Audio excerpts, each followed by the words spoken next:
Sunday school, a place where we learn about Jesus Christ, question our religion, and get our first girlfriend. That's at least what happened to me. Hi. Today we are talking about none other than Jesus Christ. Yes, this is a Prince Jesus candle. This is as religious as I get nowadays. Believe it or not, up until like 3 or 4 years ago, I used to be a little good old Catholic girl. I used to go to church every Sunday, used to go to Sunday school, used to pray to the big man upstairs, and nowadays I just kind of have a feeling of impending doom constantly. It's just not the same anymore. And a few days ago, I was laying in my bed and I was looking up at Prince Jesus and I was like, whoa, I used to go to Sunday school. Like, I used to do that whole thing for like 7 or 8 years of my life. So today I want to share with you all of my not so holy stories from my 7 to 8 years of Sunday school. I want to make it very, very clear that this video is not meant to disrespect any religion, church, or any of the people involved in these stories. It's just funny memories to look back on, and some of them are just purely ridiculous, and it's just hilarious. And I want to share them with you, goddammit. Like, maybe I shouldn't say goddammit in a video all about Sunday school. Anyway, before we get started with the stories, make sure that you subscribe if you want to be nasty, and if not, you're disgusting. Also, make sure to hit the bell notification button, or else you're gross. Okay, so the first story, let's call this the confirmation story. I have been a scammer since birth. I have truly just scammed my entire way through life. I don't know how I've gotten this far. I'm not scamming, just like finding loopholes in life constantly, and I really should stop doing that. For all my non-Catholics out there, confirmation is just essentially like the end of your Sunday school journey. You are now officially like a Catholic, even though I thought you were officially Catholic when you were baptized, but that's besides the point. I don't know, it's like you're graduating from Sunday school, you get to wear a pretty dress, people get you gifts or money, it's great. So in order for me to get my confirmation and confirm that I am the great Catholic girl that I am, I had to write an essay about any saint that I chose. I think I chose Saint Elizabeth or Saint Julia. I scanned my way so hard through this that I don't even remember what saint I chose. Wow, I really hope that this story doesn't revoke my confirmation card, not that I care that much anyway, but I am the type of person that if I don't want to do something, I probably will try to get my way out of it, and I probably just won't do it. I think it's kind of like a good and bad thing because it shows that anything that I am doing, I genuinely want to be doing in my life because I'm pursuing it. I just will not do things that I don't care about. I've tried, I can't do it. That's why I've changed my major 5 times. Essentially, I did not want to write this essay about the saint. It's just the last thing I wanted to do in the 8th grade. I had bigger things on my mind, like writing an essay about the Boston Bombers in the 8th grade. Yes, I did do that. It was like 18 pages long. Anyway, I just really didn't want to write this essay, so I didn't. But I said that I did. Like, I said that I submitted it when I did not. I remember the one day we were all sitting in Sunday school, whatever, there's like 20 of us in this class, and my teacher, she was just like, all right, if I call your name, you don't have your essay in, and you will not be getting confirmed, or you need to hand it in by like the end of tomorrow. I don't know, something like that. I'm like, shit. I don't want to get called out in front of the entire class for not handing it in. I don't know, Sunday school felt fake. It just was not official in any way possible. Anyway, sometimes my esophagus like cramps up. Does that happen to anyone? It like dislocates. Anyway, so my teacher, let's call her Miss Cloudy. Miss Cloudy was just like, all right, Brad, you didn't hand it in. John, you didn't hand it in. Jesus, you didn't hand it in. And I'm like waiting for my name to be called. She's like, all right, that's it. Those are the only people that didn't hand in their essay. And I was like, what? And I remember her looking at me and being like, Nicole, great essay. And I was like, what? I didn't hand it in. I did not hand in the essay. I never did. So that's how I finessed my way into confirmation, got confirmed. Here's my confirmation photos, if they still exist. There you go. And a bitch was confirmed, and I didn't deserve it. I did not deserve it. Another thing that I would frequently do is question our religion constantly in Sunday school. That's not something that you really should do in Sunday school, at least not in Catholic Sunday school. The entire class I was just like thinking to myself, and I remember raising my hand and being like, Miss Cloudy, I just don't really get it, because like, if Jewish people think that their religion is correct, and if Muslim people think that their religion is correct, and all these other religions in the world, they think that their religion is the correct religion. What makes our religion correct? Why do we believe that our religion is correct when everyone else thinks that their religion is correct?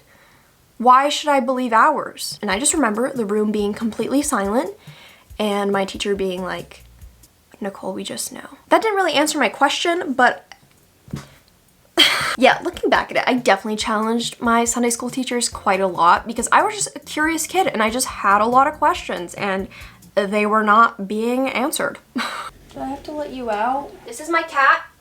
He got baptized. One time I remember having a Sunday school teacher because they would kind of like rotate like every 2 years. And I don't even remember this guy's name, but there was only like 3 or 4 of us in the classroom because nobody would show up except like me because perfect attendance, you know. I had this one dude as a teacher. He was an older man and he just kind of like always rubbed me the wrong way. Not like physically, just like I just didn't, you know what I mean? And now when I think back on it, I remember specifically him asking for our address constantly.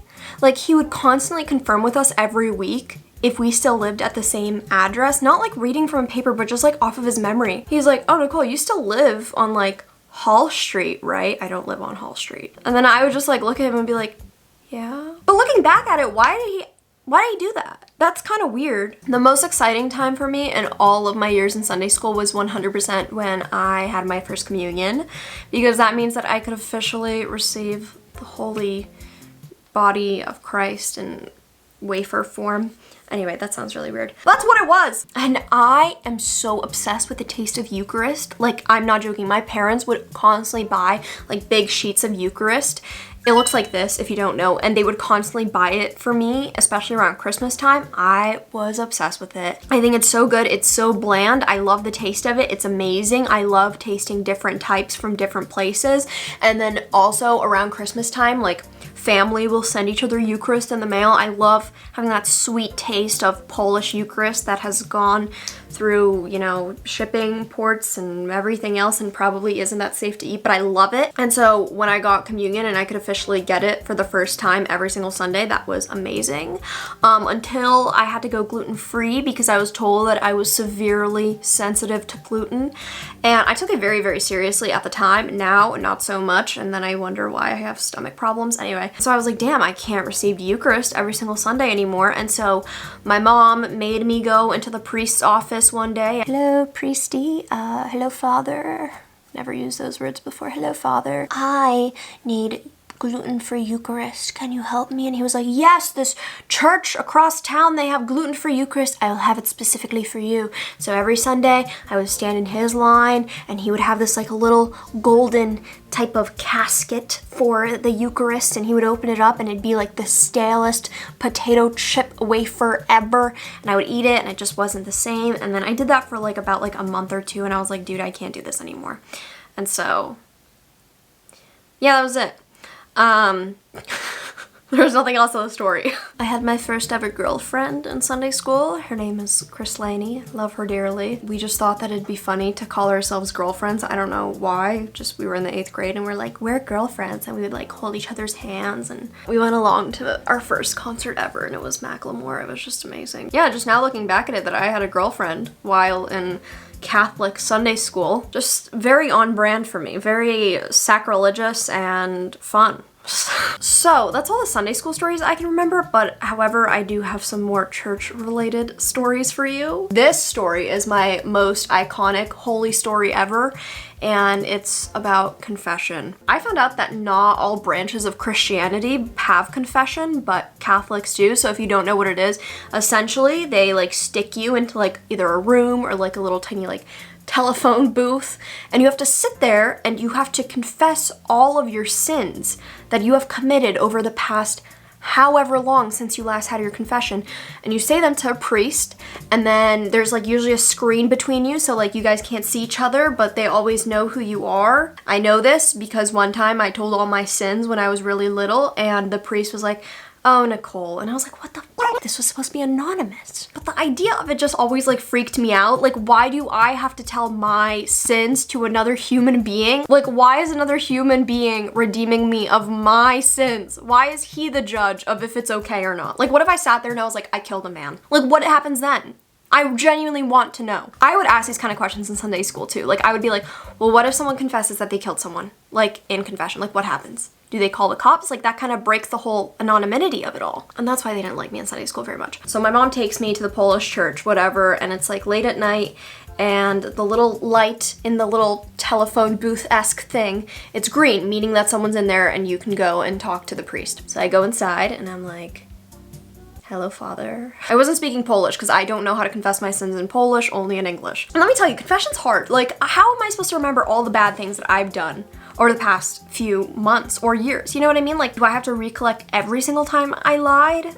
Ever? I don't know, as a person, every single day, I do not keep track of all the bad things I've done as a human being. I kind of forgive myself and forget. I don't know, that's just me. So I'm sitting there and I'm like, hello, Father, and I don't get a response, which is very typical and on brand for me because my real father doesn't even respond to me. I sat there, confessed all the sins that I had in high school or whatever, and it was just like silence. And I was like, damn, this priest is disappointed in me. Maybe this Polish man just doesn't really know what to say to me right now. And I'm sitting and waiting and I'm like, hello, Father?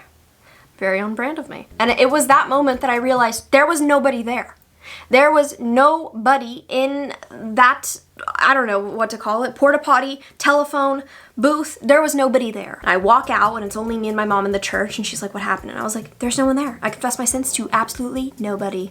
And I told her right then and there, I said, I am never going to confession again. And I have not been to confession since. Usually at the end of confession, like a priest will tell you like, oh, go and say like 1 Our Father and 10 Hail Marys and then it'll be all okay. So I like sat down at the booth. I like assigned myself, prescribed myself my own prayers. I was like, just do these, you'll be fine. So when my mom remarried, she married a Polish man. And so his uncle is a retired priest. And so I was not aware that when my mom got remarried that we would have a priest occasionally visiting us at our home and living with us for a few months. I was just not aware. It's my freshman year of high school. I'm going through enough as it is, and now suddenly a priest is living with us. It's just more funny than like anything, because I would go to school and everyone would be like, how's your priest at your house? I'm like, he's fine. Everything's cool. It's holy in my home. Like he turned our coffee table in our basement into an altar. Whatever, just very casual. I remember one time I came home from field hockey practice and I said hello and he shushed me because he was praying the rosary. And then there were many times where I would sneeze and he would not say bless you. And the worst experience by far is freshman year again in high school. I go through these phases where I get obsessed with certain foods. The choice that month was applesauce. So I had this whole like huge jar of applesauce at home. It was my jar of applesauce, whatever. And so, you know, you can't like eat directly out of the thing, so you have to like put it into a little bowl, whatever. So I come home after school, probably after field hockey practice again. I'm tired, I'm sweaty, probably upset because my coach used to call me a stupid worm on a daily basis. I'm not joking. And so I come home and I look at our kitchen table and it's the priest and he's eating my applesauce straight out the jar with a spoon, and I just hurt inside. I was just so heartbroken and defeated. I probably had a really bad day and I was like, damn it, I can't have anything for myself. And so the next day at school, I remember I'm sitting in biology, obviously not paying attention because I failed my biology keystone 3 times by 1 point every single time. I'm retelling the story of the priest eating my applesauce. And sometimes I do this thing where when I'm really overwhelmed or like embarrassed or like upset about something, I'll be telling a funny story, but it actually hurts me. So I'll start laughing hysterically. And so I'm like laughing, but also crying, telling the story. And everyone around me is also like laughing with me because they think I was just hysterical at this point. And so my teacher was like, oh my God, are you really crying over this applesauce? And I was like, yeah, it's crazy. But like, I think I was just really genuinely deep down hurt inside, but I was trying to play it off. And then the next day, my teacher comes back and she gets me a whole new jar of applesauce. And that is, to this day, the nicest thing that a teacher has ever done for me, other than my high school teachers who used to sneak me in the side door because I would come to school like half an hour late. That was very nice. Thank you. Hello? Hi, this is Kathy from my Okay. home care. I don't have a home. Like I don't own a home. No, this is home care for the client. I don't know that person. I'm sorry. I'm sorry. I'm sorry. Okay. Thank you. Have a good day. Bye. Why did I say I don't have a home? Those are my holy ass stories. I hope that you enjoyed this video. If you were my creepy old teacher from Sunday school, sorry dude. Prince Jesus and I are gonna be signing out, so if you like this video, you should definitely give it a like because it helps me out a lot. You should also leave a comment because Prince Jesus and I, we read every single comment. We shouldn't because it's not good for our mental health, but we do. Also, make sure that you subscribe if you want to be nasty, and if not, you're disgusting. And don't forget to hit the bell notification button or else you're gross. If you want to follow me on my other social media where I'm super active, Instagram, Twitter, Depop, Spotify, it's just at Nicole Rafiee. And if you want to follow me on my TikTok, it's at Nikki Nasty. A very holy name. I'm gonna go now and pray that they don't take my confirmation diploma away from me. Maybe I'll write that essay finally. I'm not gonna do that. Bye!